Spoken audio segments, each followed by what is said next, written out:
नमस्कार दोस्तों, मैं रित कुमार आप सभी का स्वागत करते हैं ट्यूशन पे। आज हम पढ़ेंगे 5 फरवरी से 11 फरवरी तक के वीकली करंट अफेयर्स, जो आपके SSC, CGL, CHSL, banking, railway, NTPC, state exams और यूपीएससी के लिए बहुत ही महत्वपूर्ण है। इसलिए आपने हमारे चैनल को अभी तक सब्सक्राइब करा है, चैनल सब्सक्राइब करें, साथ ही बेल आइकन जरूर दबाएं, जिससे कि आपको हमारी वीडियोस की नोटिफिकेशन मिलती रहे। और हमारे टेलीग्राम चैनल को भी ज्वाइन करें, यहाँ आपको सही वीडियोस की नोटिफिकेशन और पीडीएफ मिल जाएगी। आपको पीडीएफ भी हमारे टेलीग्राम चैनल में मिल जाएगी। आपको पता है पीडीएफ हिंदी और इंग्लिश दोनों लैंग्वेज में मिल जाएगी आपको। ठीक है, चलिए शुरू करते हैं आज के पहले क्वेश्चन से। आज का पहला क्वेश्चन ये रहा। मॉर्निंग कंसल्ट के अनुसार विश्व का सबसे लोकप्रिय नेता कौन बना है? तो इसमें से आंसर आपका है ऑप्शन सी, नरेंद्र मोदी जी। जी हाँ, नरेंद्र मोदी बने हैं दुनिया के सबसे लोकप्रिय नेता बने हैं, मोस्ट पॉपुलर लीडर बने हुए हैं। आप देख सकते हैं नंबर 1 पे नरेंद्र मोदी हैं, नंबर 2 पे आपके ये लोपेज ओब्राडर हैं जो कि मेक्सिको के हैं। और आपके आप यहाँ देखेंगे इसमें तो जो अमेरिका के जो बाइडन हैं उनके रैंक आप देखते हैं कौन से रैंक पे हैं, ये 7th रैंक पे हैं ये। ठीक है, जो बाइडन की रैंक कौन सी है, 7th है। और इसमें जो इंडिया की रैंक है वो जो आप समझिए इंडिया मतलब नरेंद्र मोदी की जो रैंक है वो आपकी फर्स्ट रैंक है। आप ये फोटो में देख सकते हैं, आप फोटो में देख रहे हैं यहाँ पे इंडिया की रैंक कितनी 78 है, मेक्सिको की 68 है, और स्विट्जरलैंड के जो लीडर हैं उनकी रैंक कितनी है 62 है, ऑस्ट्रेलिया की 58, इटली की 52, ब्राजील की 50 और जो बाइडन कितनी 40% है। तो सबसे ज़्यादा किसकी है, नरेंद्र मोदी की है 78%। चलिए आगे बढ़ते हैं। वाणी जयराम का निधन हो गया है, उन्हें किस वर्ष पद्म भूषण दिया गया था? तो सी आंसर आपका है ऑप्शन ए 2023। जी हाँ, अभी हाल ही में इनको पद्म भूषण दिया गया है। ठीक है, आप ये देखते हैं फोटो, ये वाणी जयराम जी का फोटो है, इनका हाल ही में निधन हो गया है और इनको इसी वर्ष पद्म भूषण दिया गया था। तो आपको जानकारी दे दें कि दक्षिण फिल्मों उद्योग की प्रतिष्ठित जो गायक हैं, आप कह सिंगर हैं, ये प्लेबैक सिंगर हैं। ठीक है, साउथ फिल्म इंडस्ट्री की इनका भी निधन हो गया है 78 वर्ष पे। ठीक है, आपको बता दें इस पर जो आपका भी जो रिपब्लिक डे हुआ है जब वो 26 जनवरी, उसी पर इन्हें पद्म भूषण दिया गया था। किसके लिए दिया गया था? इस इंडियन म्यूजिक में इनका कंट्रीब्यूशन को 50 साल तक इन्होंने लगातार भारतीय संगीत को योगदान दिया, अपने भारतीय संगीत में योगदान दिया। इसलिए इनको ये पद्म भूषण दिया गया था। और ठीक है, आपको बता दें कि जो पुरस्कार स्वीकार करने से पहले वाणी जयराम जी का निधन हो गया, मतलब ऐसा लिस्ट में तो इनका नाम आ गया था कि इनको पद्म भूषण मिलेगा, पर जब तक इन्हें अपने हाथ से मतलब वहां जाके मिलता तब तक इनका निधन हो गया था, बीमार पड़ गई थी और निधन हो गया इनका। ठीक है, इन्होंने 4 राज्य पुरस्कार, 3 राष्ट्रीय पुरस्कार और अंतर्राष्ट्रीय पुरस्कार और बहुत कुछ मिला हुआ है इनको। ठीक है, तो इनके इसमें कितने हो गए, 4 राज्य पुरस्कार हैं आपके, आप कह सकते हैं 4 नेशनल स्टेट अवार्ड्स और 3 नेशनल अवार्ड्स और एक इंटरनेशनल अवार्ड भी इनके नाम पे है। बहुत सारे अवार्ड इनके नाम पे है। ठीक है, आपको बता दें कि उन्होंने कन्नड़, तमिल, हिंदी, तेलुगु, मलयालम, मराठी, उड़िया, गुजराती, हरियाणवी, असमिया, तुलु, बंगाली भाषाओं जैसे भारतीय भाषाओं में वो आपका काम किया है, गाया है, गाने गाए हैं। ठीक है, चलिए आगे बढ़ते हैं।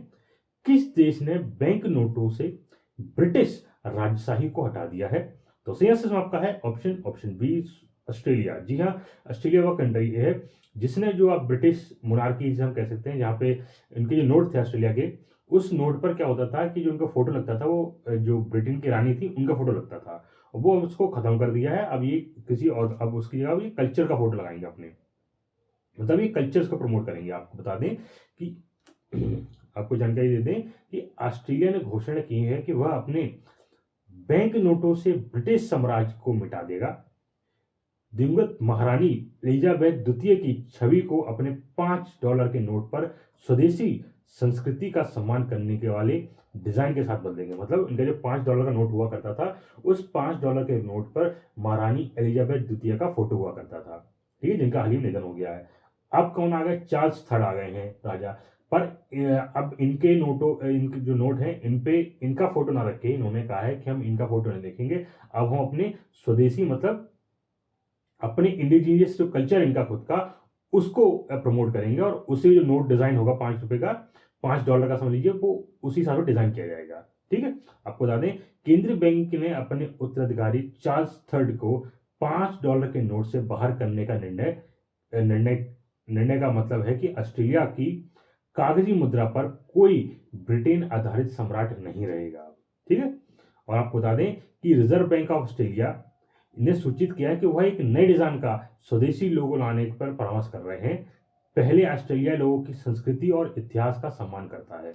जो क्या है आपका जो ऐसा नोट लेके आएंगे, ये नहीं है कि जो उनकी जो हिस्ट्री और कल्चर को प्रमोट करेगा। ठीक है, आपको बता दें जो नए बैंक नोट हैं वो उनको डिजाइन और मुद्रित होने में कई साल लगा, मतलब सेवरल ईयर्स लगेंगे डिजाइन करने में। एक नया डिजाइन के लोगों को हाथों में होने के बाद कानूनी विवाद शेष है। ठीक है, लीगल काम होता है, ये लीगल टेंडर दिया जाएगा और लीगल टेंडर देने के बाद आप कहेंगे, जैसे ऑस्ट्रेलिया एक काम दे दिया, बोले आप हमें एक लीगल टेंडर जारी कर रहे हैं कि मुझे $5 का नोट डिजाइन करके दीजिए और अच्छा से अच्छा करके दीजिए, जो हमें अच्छा लगे हम उसको रख लेंगे। तो वही एक टेंडर अभी जारी करेंगे और उसे जारी करने के बाद फिर उसे टेस्ट करेंगे, चेक करेंगे और चेक करने के बाद जाके कहीं वो जाके नोट बन पाएगा। ठीक है, चलिए आगे बढ़ते हैं।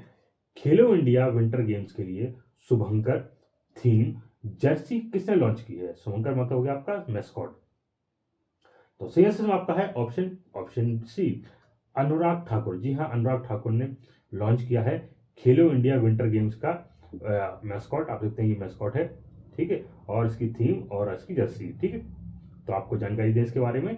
तो केंद्रीय युवा मामले और खेल मंत्री, जिसे हम कहते हैं union minister of youth affairs and sport, Anurag Thakur ने और जम्मू कश्मीर के एलजी मनोज सिन्हा ने शनिवार को तीसरे खेलो इंडिया विंटर गेम्स की शुभंकर थीम सॉन्ग और जर्सी लॉन्च की है।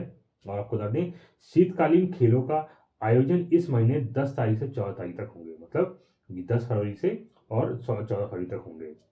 ठीक है, कौन से विंटर गेम्स होंगे आपके। चलिए आगे बढ़ते हैं। किस भारतीय ने ग्रैमी अवार्ड 2023 में बेस्ट इमर्सिव ऑडियो एल्बम के लिए ग्रैमी अवार्ड जीता है?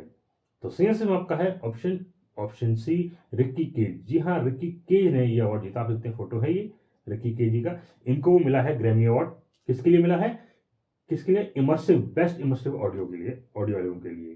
ठीक है, तो आपको जानकारी दे दें कि रिक्की केज एक संगीतकार ने एल्बम डिवाइन टाइड्स, जो इनकी एल्बम है डिवाइन टाइड्स के लिए इन्हें तीसरा ग्रैमी पुरस्कार जीता है। इन्होंने क्या तीसरा ग्रैमी पुरस्कार जीता है। इससे पहले 2 ग्रैमी पुरस्कार इन्हें मिल चुके हैं, जिसे उन्होंने रॉक लेडी स्टीवर्ट्स कॉपलेट के साथ लिखा था। ठीक है, आपको बता दें बेंगलुरु के भारतीय संगीत निर्माता संगीतकार के सर्वश्रेष्ठ इमर्सिव ऑडियो एल्बम की श्रेणी में नामांकित होने के बाद डिवाइन टाइड्स का पुरस्कार मिला। आपको बता दें लॉस एंजलिस संयुक्त राज्य अमेरिका में crypto.com स्थल पर आयोजित लाइव इवेंट में परिणाम सामने आया था इसमें। ठीक है, जो इसमें जो आपका रिजल्ट था वो कहां पे आया था? आपका crypto.com जो एक साइट है उसके आप ऊपर लाइव दिखाया गया था। चलिए आगे बढ़ते हैं। आपको बता दें रिक्की केज एक भारतीय संगीतकार और प्रणयवर्दित, जिनका जन्म 5 अगस्त 1981 को हुआ था। 2 बार ग्रैमी पुरस्कार जीत गए, तीसरी बार अभी मिला है 2023 में। ठीक है, थर्ड टाइम मिला है 2023 में। इससे पहले 2 बार जीत गए और 3 बार ये नामांकित होते रहे, 3 बार नॉमिनेटेड हो चुके हैं। अब इनको 3 बार अब ये अवार्ड भी मिल चुका है। ठीक है, चलिए आगे बढ़ते हैं। सर्वोच्च न्यायालय में कितने न्यायाधीश नियुक्त किए गए हैं? तो हाल ही में अभी सुप्रीम कोर्ट में नए जजेस अपॉइंट किए गए हैं, तो कितने कर दिए हैं? तो सीएस में आपका है 5 कर दिए गए हैं और 2 और अभी हाल ही में 2 और गए, टोटल 7 हो, मान कर चलिए कि 7 हो गए हैं। और टोटल जजों की संख्या जो हो गई है वो कितनी 34 हो गई है। ठीक है, तो आपको बता दें 5 तो इन्हें लगातार, ये 5 तो एक साथ अपॉइंट किए गए हैं। कौन कौन से 5? आपके जस्टिस मनोज मिश्रा, जस्टिस संजय करोल, आपके justice Pankaj Mithal, PV Sanjay Kumar, justice Ahsanuddin Amanullah जो है, इन 5 को तो अभी करा ही गया। साथ में 2 चीफ जो सुप्रीम कोर्ट जजों को और ऐड कर दिया गया है। तो टोटल में कितने हो गए? 7 हो गए हैं। और टोटल सुप्रीम कोर्ट जजों की संख्या कितनी होगी आप सब जाए तो टोटल 34 जजेस हो गए सुप्रीम कोर्ट के अंदर। इस बात को याद रखिएगा। ठीक है। तो आप क्वेश्चन ये आ सकता है, आपसे पूछा जा सकता है कि सुप्रीम कोर्ट में जजों की संख्या कितनी हो गई, तो आप बताएंगे 34 जजों की संख्या हो गई है अब करंट में। ठीक, चलिए आगे बढ़ते हैं। याया याया तसो झील किस राज्य या केंद्र शासित प्रदेश में स्थित है जिसे जैव विविधता विरासत स्थल घोषित किया गया है? अब आपको बताना है कि ये याया तेसो लेक है, वो उसे बायो हेरिटेज साइट का दर्जा दे दिया गया है। ये किस राज्य और यूनियन टेरिटरी से बिलोंग करती है? तो सही आंसर आपका है ऑप्शन ए, लद्दाख के अंदर। जी हाँ, जो आपकी याया तासो लेक है ये लद्दाख के अंदर, आप फोटो देखते हैं, ये लेक है याया तासो। तो आपको बता दें कि याया तासो जिसे 4820 मीटर की ऊंचाई पर स्थित अपनी खूबसूरत झील के लिए पक्षियों के स्वर्ग के रूप में जाना जाता है, को लद्दाख की पहली जैव विविधता विरासत स्थल या हम कह सकते हैं Ladakh first biodiversity heritage site घोषित कर दिया गया है। आपको बता दें जो बायोडायवर्सिटी मैनेजमेंट कमेटी है उसने वो बायोडायवर्सिटी मैनेजमेंट कमेटी और पंचायत ने, किसकी कौन सी पंचायत ने आप बात कर रहे हैं यहाँ पे, चुमाथोंग विलेज की जो पंचायत है उसने सिक्योर हिमालय प्रोजेक्ट के साथ मिलकर ये डिसाइड किया है कि याया तासो जो लद्दाख की लेक है इसको पहली बायोडायवर्सिटी हेरिटेज साइट बना दी जाएगी। ठीक है, किसके अंदर? बायोलॉजिकल डायवर्सिटी एक्ट के अंदर। ठीक है, याद रखिएगा किस एक्ट के अंदर काम किया जा रहा है, तो ये क्या आपकी बायोडायवर्सिटी एक्ट के अंदर, बायोलॉजिकल डायवर्सिटी एक्ट के अंदर। ठीक है, चलिए आगे बढ़ते हैं। आपको बता दें उन्होंने कहा है कि प्रस्तावित याया तो तसो साइट का अनुमानित क्षेत्र 60 वर्ग किलोमीटर होगा जिसमें झील का वाटरशेड भी शामिल होगा। उन्होंने कहा याया तासो को जोड़ना लद्दाख की सबसे खूबसूरत झीलों में से एक है। चलिए आगे बढ़ते हैं। राष्ट्रीय आइस हॉकी चैंपियनशिप 2023 का खिताब किसने जीता? तो सही आंसर आपका है ऑप्शन डी, आईटीबीपी। जी हाँ, आईटीबीपी ने जीता है ये आपका क्या है, नेशनल आइस हॉकी चैंपियनशिप।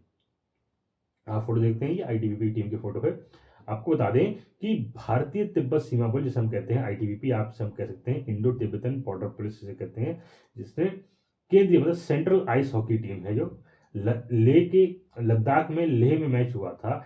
इस मैच में इन्होंने क्या नाम है ice hockey association of India के जो मेल आपका कहते हैं मेल मैन जो होता उसका जो चैंपियनशिप हुई थी उसका जो 12वां संस्करण हुआ था, कौन सा 12वां संस्करण हुआ था, या कह दें कि जो 12th एडिशन हुआ था किसका, नेशनल आइस हॉकी चैंपियनशिप का, उसमें आईटीबीपी जीती है। आपको बता दें आईटीबीपी ने लद्दाख स्काउट को हरा के कितने 1-0 से हरा दिया था और ये फाइनल में अपना नाम दर्ज कर लिया।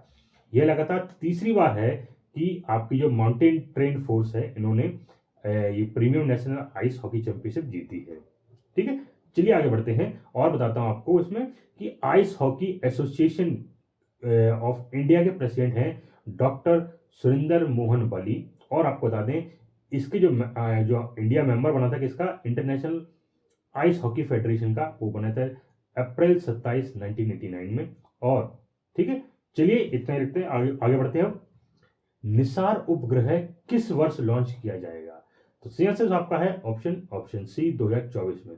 जी हाँ, जो निसार सैटेलाइट है उसको 2024 में लॉन्च किया जाएगा। तो आपको बता दें कि जो निसार सैटेलाइट जो है वो नासा और इसरो द्वारा जॉइंटली डेवलप करी हुई एक अर्थ ऑब्जर्वेशन सैटेलाइट है।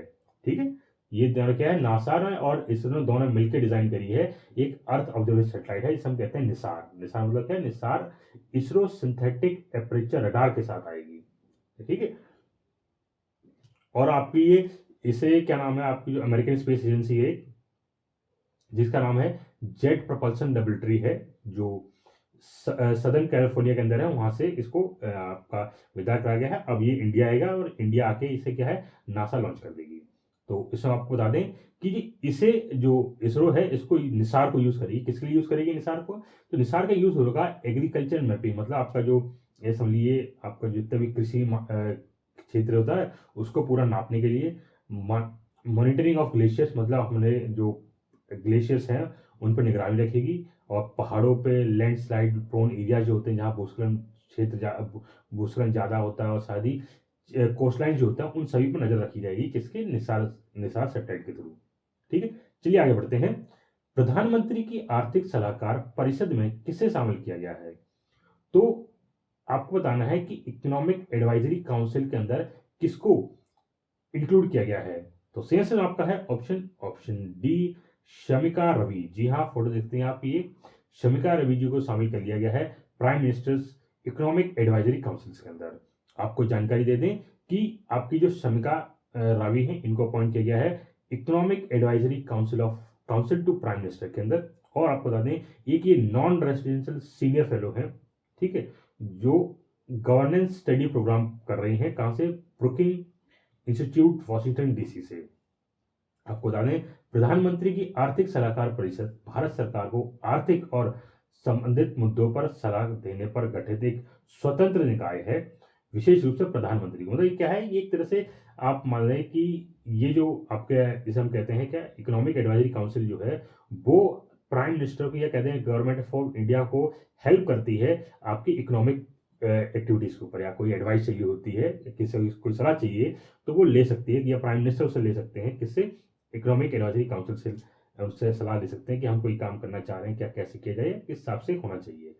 ठीक है, चलिए आपको बता दें कि जो आपकी इकोनॉमिक काउंसिल आपकी कौन सी है, इकोनॉमिक एडवाइजरी काउंसिल जो है जिसे हम पीएम कहते हैं, इसके अंदर कौन कौन है आपके? तो इसके अंदर आपके हैं डॉक्टर विवेक देवरॉय जो कि चेयरमैन है इसके, श्री संजीव सयाल जो कि मेंबर है इसके, श्री राकेश मोहन ये पार्ट टाइम मेंबर है, डॉक्टर सजित चिनॉय ये भी पार्ट टाइम मेंबर है, डॉक्टर नीलकांत मिश्रा ये भी पार्ट टाइम मेंबर है, श्री नीलेश शाह ये भी पार्ट टाइम मेंबर है, और प्रोफेसर टी रमन मोहन ये भी पार्ट टाइम मेंबर है, और साथ ही डॉक्टर पूनम गुप्ता, ये लोग सबका पार्ट टाइम मेंबर है किसके?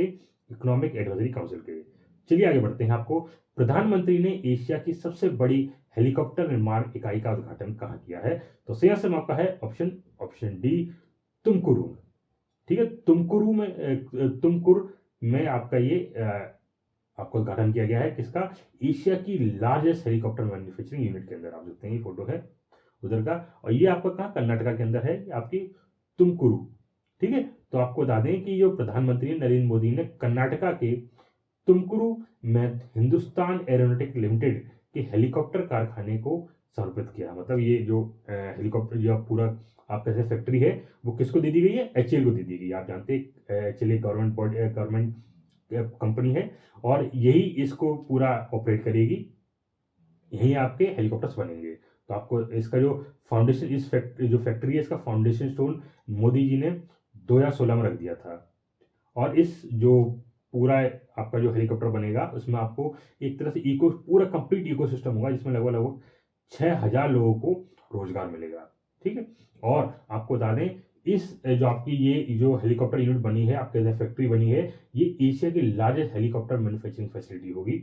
और जो बनाएगी क्या स्टार्टिंग में, तो अभी क्या बनाएगी ये लाइट ड्यूटी हेलीकॉप्टर, मतलब एलयूएच जो हेलीकॉप्टर हमारे वो बनाएगी, फिर बाद में इसको प्रमोट करके बाद में सीधे क्या क्या बनाएगी ये लाइट कॉम्बैक्ट हेलीकॉप्टर ही बनाएगा। फिर आपका इंडियन मल्टी रोल हेलीकॉप्टर भी बनाएगा, साथ में एलसीएच, एलयूएच, सिविल एलएच, एएचएल, एएलएच और आईएमआरएच, इन सभी की ओवरहॉल या रिपेयरिंग भी इसी फैक्ट्री में करी जाएगी। ठीक, और आपको बता दें जो ये कारखाना है इसको लगभग 20 साल में इतना अच्छा प्रमोट कर कि एक पूरा प्लान रखाया गया है कि इसके अंदर स्टार्टिंग में क्या है 3 टन से लेकर 15 टन तक के हेलीकॉप्टर बनाए जाएंगे और लगभग 1000 से ऊपर क्या है हेलीकॉप्टर बनाए जाएंगे इस फैसिलिटी के अंदर। चलिए आपको बता दें युवा संगम पोर्टल किसने लॉन्च किया है? तो सही आंसर आपका है option B, ministry of education. जी हाँ, मिनिस्ट्री ऑफ एजुकेशन ने लॉन्च की है युवा संगम पोर्टल लॉन्च। ठीक है, आपको आगे बढ़ जानने दें तो युवा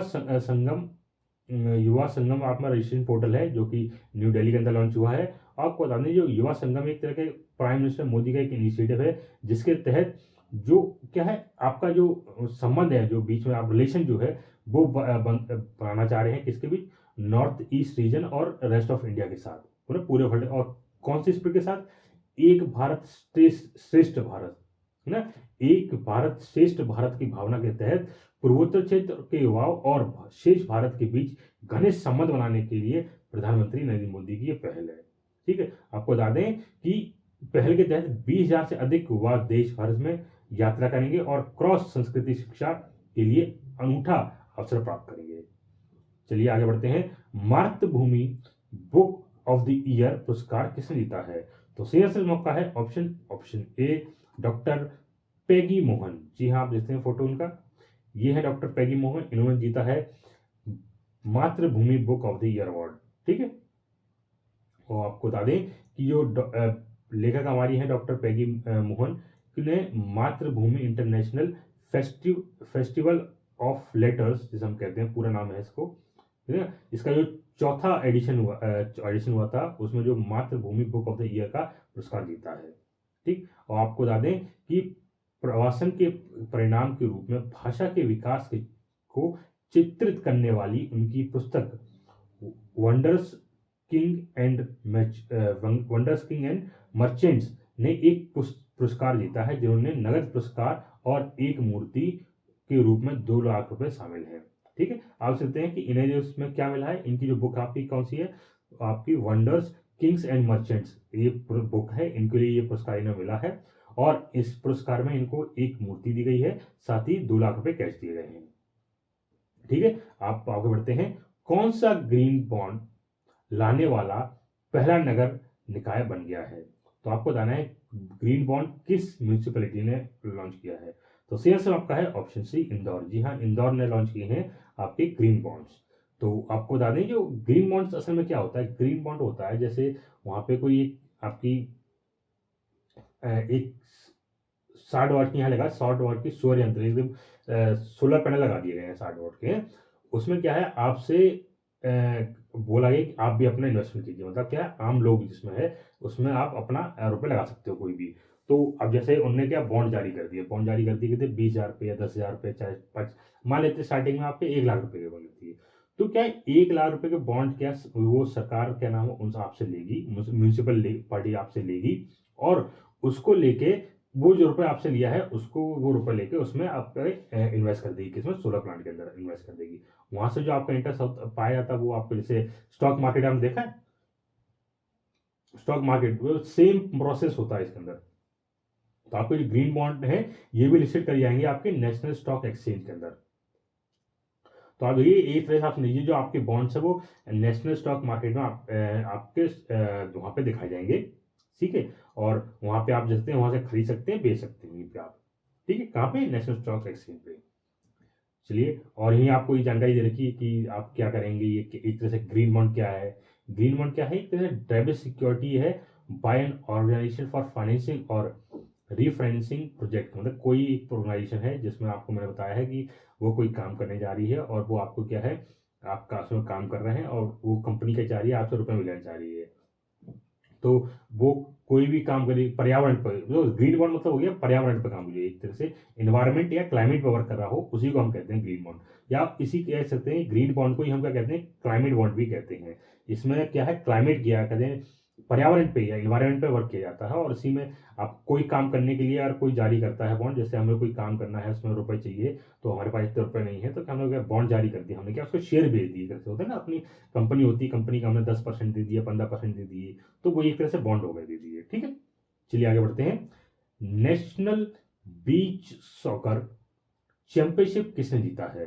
तो सही आंसर आपका है ऑप्शन डी केरल ने। जी हाँ, केरल ने जीता है नेशनल बीच सॉकर चैंपियनशिप। आप देखते हैं ये आप समुद्र किनारे बीच पे फुटबॉल खेली जाती है और इसकी चैंपियनशिप होती है, इसको केरल ने जीत लिया है। आपको बता दें डुमास बीच जो सूरत के अंदर है केरल में, उसमें आपका हुआ था नेशनल बीच सॉकर चैंपियनशिप को फाइनल में प्रदर्शन करते हुए आपको बता दें पंजाब को 13-4 से हराकर, केरल ने पंजाब को 13-4 से हराकर राष्ट्रीय फुटबॉल ट्रॉफी आपका नाम कर ली। ठीक है, आपको बता दें फिर इसमें जो सेमीफाइनल मैच समझ लीजिए, उस सेमीफाइनल मैच के अंदर दिल्ली ने उत्तराखंड को 3-1 से हरा के अपना 3rd पोजीशन कायम करी। और चलिए आगे बढ़ते हैं। हार्वर्ड लॉ रिव्यू के अध्यक्ष के रूप में किसे चुना गया है? तो सी आंसर आपका है ऑप्शन डी अप्सरा अय्यर। जी हाँ, अप्सरा अय्यर जी को चुना गया है president of Harvard law review के। चलिए आगे बढ़ते हैं। आपको बता दें हार्वर्ड लॉ स्कूल के भारतीय अमेरिकी छात्रा अप्सरा अय्यर को हार्वर्ड लॉ रिव्यू का अध्यक्ष चुना गया है, जो 136 साल के इतिहास में इस पर नामित होने वाली इस समुदाय की पहली महिला बन गई है। आपको बता दें कि हार्वर्ड लॉ रिव्यू की 137वीं अध्यक्ष चुनी गई हैं, ये मतलब 137th एडिशन चुनी गई है, और जिसकी स्थापना कब करी गई थी? 1887 में करी गई थी। यह छात्रों द्वारा संचालित सबसे पुरानी कानूनी छात्रवृत्ति प्रकाशनों में से एक है ये। ठीक है, चलिए आगे बढ़ते हैं। काला घोड़ा काल महोत्सव, आप कह सकते हैं काला घोड़ा कला महोत्सव 2023 का आयोजन कहाँ किया जा रहा है? तो सही आंसर में आपका है ऑप्शन बी, मुंबई के अंदर। जी हाँ, मुंबई के अंदर आपका आयोजित किया जा रहा है कौन सा? काला घोड़ा आर्ट फेस्टिवल 2023।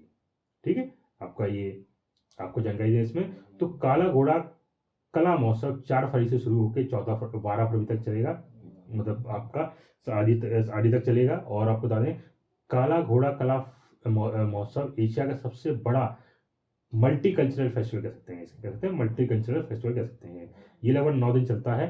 ठीक है, और इसे वो आपके कहते हैं काला घोड़ा एरिया की साउथ बॉम्बे का जो पार्ट है उसमें जाके ही मनाया जाता है। आगे बढ़ते हैं। विश्व के प्रथम लिविंग हेरिटेज यूनिवर्सिटी का दर्जा किसे प्राप्त हो सकता है? तो सही आंसर आपका है ऑप्शन डी, किसे? कौन सा? वीजा भारती यूनिवर्सिटी को। ठीक है, वीजा भारती यूनिवर्सिटी को आपको ये दर्जा मिल सकता है। तो आपको आपकी जानकारी दे दें कि विश्व भारती विश्वविद्यालय की स्थापना 1921 में रविन्द्रनाथ द्वारा की गई थी। इसे यूनेस्को की विरासत टैग या कहते हैं हेरिटेज टैग भी प्राप्त हो गया है। तो आपको बता दें ये फर्स्ट यूनिवर्सिटी होगी जिसे लाइफ हेरिटेज का दर्जा मिलेगा। आपको बता दें इसके जो कहते हैं विद्युत चक्रवर्ती जो कि वाइस चांसलर है किसके? विश्व भारती यूनिवर्सिटी के। उन्होंने इसको एक विरासत विश्वविद्यालय नामित किया गया है, मतलब उन्हीं ने इसको क्या है एक हेरिटेज यूनिवर्सिटी के हिसाब से डेजिग्नेटेड किया है। इसको विश्व भारती यूनिवर्सिटी को। चलिए आगे बढ़ते हैं। कैनरा बैंक के एमडी और सीईओ कौन बने हैं? तो सही आंसर आपका है ऑप्शन सी, के सत्यनारायण राजू। आप देखते हैं फोटो है इनका, के सत्यनारायण राजू का। इन्हें बना दिया गया है managing director and chief economic officer, या तक कह सकते हैं सीईओ, ठीक है, ऑफ कैनरा बैंक। तो इसके जो हेडक्वार्टर है वो बेंगलुरु के अंदर है। इसके फाउंडर है अम्बल सुब्बा राव पाई, और इसे फाउंड किया गया था 1 जुलाई 1906 के अंदर। चलिए आगे बढ़ते हैं। यह कह सकते हैं आप आर्द्र भूमि बचाओ अभियान, या कहते हैं वेटलैंड कैंपेन जिसे भी कहते हैं, उसे हम वेटलैंड कैंपेन भी कहते हैं, किसने शुरू किया है? तो सही आंसर आपका है ऑप्शन सी, भूपेंद्र यादव। जी हाँ, भूपेंद्र यादव ने शुरू किया आपका वेटलैंड कैंपेन। कहाँ पे? गोवा के अंदर शुरू किया है। आपको जानकारी दे दें कि हमारे जो केंद्रीय पर्यावरण वन और जलवायु परिवर्तन के मंत्री भूपेंद्र यादव ने गोवा के मुख्यमंत्री की उपस्थिति में अर्ध भूमि बचाओ अभियान जिसे हम कहते हैं सेव वेटलैंड कैंपेन का शुभारंभ किया है। वो आपको बता दें यह अभियान अर्ध भूमि संरक्षण के लिए पूरे समाज के दृष्टिकोण पर संचालित है। समाज के सभी स्तरों पर आर्द्र भूमि संरक्षण के लिए सकारात्मकता कार्यों को सक्षम बनाना और समाज के सभी स्तरों को शामिल करता है। चलिए आगे बढ़ते हैं। नाउ यू ब्रीथ पुस्तक के लिए गोल्डन बुक अवार्ड 2023 से किसे सम्मानित किया गया है? तो सही आंसर आपका है ऑप्शन बी, राखी कपूर। जी हाँ, फोटो देखते हैं राखी कपूर जी का। इनको सम्मानित किया है गोल्डन बुक अवार्ड 2023 से। ठीक है, कौन सी बुक है इनकी? नाउ यू ब्रीथ से। चलिए आगे बढ़ते हैं। आपको बता दें गोल्डन बुक अवार्ड जो है 2023 का, उसकी विजेता की घोषणा कर दी गई। ये पुरस्कार आपको जानते हैं प्रतिष्ठित कार्यक्रम साहित्य में सर्वश्रेष्ठ पुस्तक को मान्यता देता है, उसका जश्न मनाता है। मतलब आपका जानते हैं, कह सकते हैं एक तरह से साहित्य के क्षेत्र में सबसे अच्छे काम जो बुक लिखी गई हो उसी को ही सम्मानित करती है। ठीक है, चलिए आपको इसमें बता दें कि पुरस्कारों का मूल्यांकन साहित्य विशेषज्ञों ने एक पैनल द्वारा किया था। मतलब इसका जो विनर जो होता है इसका चूज एक पैनल द्वारा किया जाता है। उस पैनल में कौन कौन थे? उस पैनल में आप तक थे डॉक्टर कैलाश पिंजानी जो कि प्रेसिडेंट इंडियन ऑथर एसोसिएशन है, और डॉक्टर दीपक परावत जो कि फाउंडर हैं सुपरफास्ट ऑथर के, और सुंदरम जो कि फाउंडर है TCL के, इनकी द्वारा इनकी ये आप कह सकते हैं ये 3 लोगों की बेंच बैठी थी। इस 3 लोगों की बेंचों ने ये इसको क्या नाम राखी जी की पुस्तक जो है उसको ये अवार्ड दिया है। चलिए आगे बढ़ते हैं। किस राज्य सरकार ने परिवार आईडी पोर्टल जारी किया है? तो सी आंसर आपका है ऑप्शन डी उत्तर प्रदेश। जी हाँ, उत्तर प्रदेश सरकार ने परिवार आईडी पोर्टल जारी किया है। ठीक है, और आपको जानकारी दें इसमें बता दें आपको कि उत्तर प्रदेश सरकार ने एक नौकरी प्राप्ति परिवार प्रस्ताव को लागू करने के लिए एक इकाई रूप में परिवार की पहचान करने के लिए परिवार आईडी एक परिवार एक पहचान के निर्माण के लिए पोर्टल लॉन्च किया है। आपको बता दें राज्य सरकार के अनुसार ऐसी सभी परियोजनाएं सभी परिवार जो राष्ट्रीय खाद्य सुरक्षा योजना जिसे हम कहते हैं नेशनल फूड सिक्योरिटी स्कीम के अंदर नहीं है, वे आईडी का लाभ उठा सकेंगे। मतलब वे सब उस आईडी का लाभ उठा सकते हैं, जबकि जिन परिवारों को राशन कार्ड है उन्हें उनकी परिवार आईडी माना जाएगा। जैसे आप कोई है नेशनल फूड सिक्योरिटी स्कीम के अंदर नहीं हो पा रहे एलिजिबल और उनके पास कोई आईडी कार्ड नहीं है, तो उनका जो राशन कार्ड जो होता है ना, आपका राशन कार्ड होता है ना, वो ही एक तरह से आपका आईडी कार्ड हो जाएगा। ठीक है, चलिए आगे बढ़ते हैं। 108 नम्मा क्लिनिक किस राज्य में शुरू किया गया है? तो सी आंसर आपका है ऑप्शन सी कर्नाटका के अंदर। जी हाँ, कर्नाटका के अंदर 108 नम्मा क्लिनिक लॉन्च किया गया है। आप देखते हैं फोटो इस क्लिनिक का है, किसका? 108 नम्मा क्लिनिक का। चलिए आगे बढ़ते हैं। इसरो द्वारा लॉन्च किए गए सबसे छोटे रॉकेट का नाम क्या है? तो सही आंसर आपका है ऑप्शन डी SLLV-D2। SLV-D2 इसका क्या मतलब होगा? SLLV-D2 क्या है? एक तरह से आपका स्मॉल सैटेलाइट लॉन्च व्हीकल है। ठीक है, और इसरो द्वारा लॉन्च किया गया है आपका स्मॉल सैटेलाइट लॉन्च व्हीकल। कहाँ से? सतीश धवन स्पेस सेंटर से, श्रीहरिकोटा आंध्र प्रदेश से। ठीक है, आपको बता दें इसरो ने इस आपका जो व्हीकल है आपके small satellite launch vehicle SLV-D2 से अपनी एक अर्थ ऑब्जर्वेशन सैटेलाइट जो कि 7वीं सैटेलाइट है, और यूएस में एक कंपनी है इसका नाम है अंतारिस, जिसकी एक सैटेलाइट है जानूस 1। ठीक है, जानूस 1 इसको लॉन्च किया है। साथ ही तीसरी जो सैटेलाइट है वो चेन्नई बेस्ड एक स्पेस स्टार्टअप कंपनी है जिसका नाम है स्पेस किड्स। इसकी एक आजादी सेट 2 सैटेलाइट भी लॉन्च करी है, जो कि 450 किलोमीटर की ऊंचाई पर स्थापित करी गई है ये तीनों सैटेलाइट। ठीक है, कौन कौन सैटेलाइट?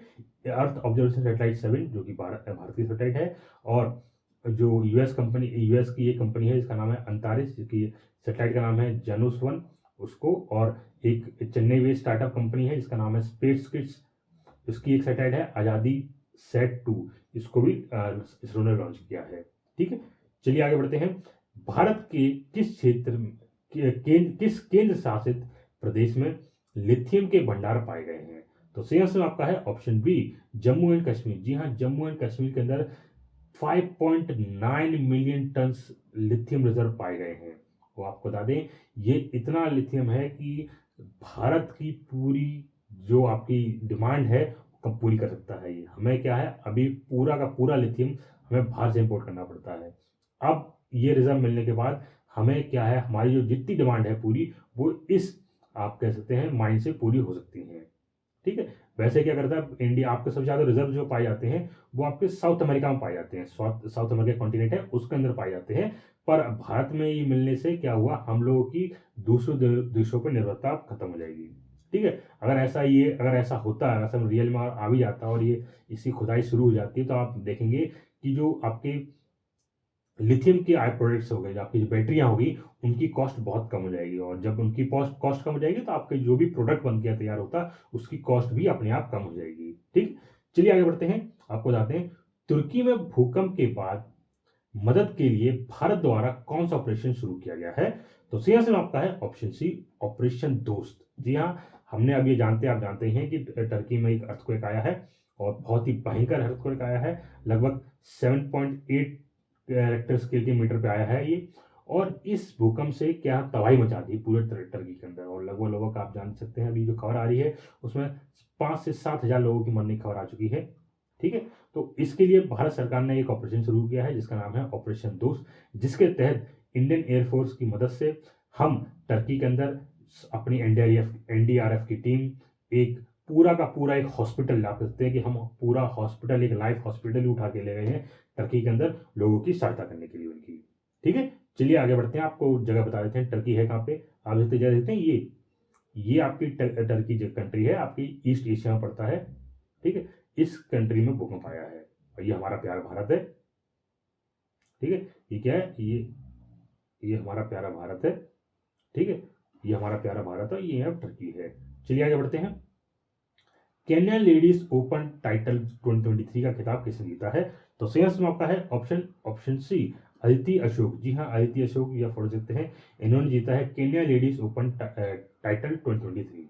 आपको जानकारी दे दें, भारतीय ओलंपियन अदिति अशोक ने 74 के अंतिम दौर के स्कोर के साथ 2023 केन्या लेडीज ओपन खिताब जीत लिया है। आपको बता दें, ये इनका चौथा लेडीज यूरोपियन चैंपियनशिप है जो कि इन्होंने जीती है। और और इनको बता दें कि इनकी पहली एलईटी टाइटल जो उन्हें जीता था, वो जीता था इन्हें फातिमा बिन्ट मुबारक लेडीज ओपन, जो कि अबू धाबी में हुआ था 2017 में। ठीक है, और आपको बता दें ये किस में जीती, तो ये गोल्फ में जीती हैं। अगर आप स्पोर्ट्स का नाम यहाँ बता पूछें तो गोल्फ की बात करिए जा रही है यहाँ पे। ठीक है, गोल्फ में जीते हैं सारे अवार्ड। चलिए आगे बढ़ते हैं, आपको बताना है विक्ट्री सिटी उपन्यास के लेखक कौन है? तो सही आंसर आपका है ऑप्शन ए, सलमान रसूदी। जी हाँ, आप देखते हैं फोटो है, ये सलमान रसूदी, इनकी जो बुक है, नॉवल कहते हैं, इनका नाम है विक्ट्री सिटी, इसके लिए ये इन्होंने लिखी है। ठीक है, चलिए आगे बढ़ते हैं। राजा राम मोहन रॉय राष्ट्रीय पुरस्कार 2020 से किसे सम्मानित किया गया है? तो सही आंसर आपका है ऑप्शन ए, डॉक्टर एवीके प्रसाद को। जी हाँ, एवीके प्रसाद, इन्हें सम्मानित किया गया है राजा राम मोहन रॉय नेशनल अवार्ड से। ठीक है, आपको बता दें कि 2023 में आपका जो 2023 में राजा राम मोहन रॉय राष्ट्रीय पुरस्कार जो है दिया गया है किसको? एबीके प्रसाद को। किस सेक्टर में? तो ये पत्रकारिता, मतलब जर्नलिज्म के सेक्टर में इनको ये अवार्ड दिया गया है। आपको बता दें, राजा राम मोहन रॉय जो कि 19वीं सेंचुरी में थे, इन्होंने ब्रह्मो समाज की स्थापना करी थी। इसके फाउंड करी थी कब? 1828 के अंदर। और इन्होंने ही जो सती प्रथा है उसको खत्म कराने में बहुत बड़ा योगदान निभाया था। और आपको बता दें, ये जो अवार्ड है वो दिया जाता है प्रेस काउंसिल ऑफ इंडिया द्वारा। ठीक है, और आपको बता दें, प्रेस काउंसिल ऑफ इंडिया एक संवैधानिक निकाय है जिसका गठन 1966 में किया गया था। और आपको बता दें, ये देश में प्रेस और उनके कार्य को देखता है। प्रेस काउंसिल जो स्टैब्लिश किया गया था, वो किया गया था अंडर प्रेस काउंसिल एक्ट 1978 के अंदर। ठीक है, चलिए आगे बढ़ते हैं। आज के लिए इतना रखते हैं। अगर आपको वीडियो अच्छी लगी हो तो वीडियो को लाइक करें, चैनल को सब्सक्राइब करें, साथ ही हमारी वीडियो को शेयर जरूर करें जिससे कि बाकी लोगों के पास भी पहुंच सके। जय हिंद।